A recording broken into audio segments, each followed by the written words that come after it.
Ik lees de Bijbel omdat het mij richting, wijsheid en innerlijke rust geeft. De Bijbel is voor mij de plek waar ik mijn antwoorden vind op vragen. Om mensen die hopeloos zijn, om die hoop te geven. De Bijbel kan ik toepassen op alle gebieden van mijn leven. Het is Gods liefdesbrief voor de mensheid. Ook geeft het heel veel wijsheid en inzicht. De Bijbel, een geweldig boek. Het is een mooi boek. Iedereen heeft het nodig.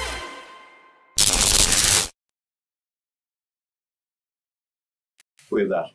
Mijn naam is Bisschop Emmanuel Humero. Ik pas de Bijbel toe elke dag in mijn leven. Ik kan mijn leven niet voorstellen zonder de Bijbel. Een van de belangrijkste boeken ter wereld. Meest gelezen boeken. Meest geïnspireerde boeken. Het is Gods liefdesbrief voor de mensheid die ons terug moet brengen tot onze Schepper. Ik dank God dat ik de Bijbel elke dag mag lezen.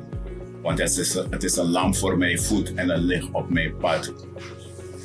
Ik dank God voor de Bijbel. Ik dank God ook voor de tekst, de levenspreuk die hij mij gegeven heeft. In Jesaja 61 vers 1.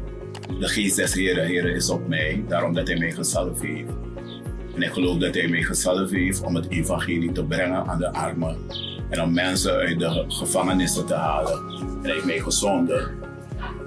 En ik geloof dat ik geroepen ben om het evangelie te brengen aan de naties van de wereld.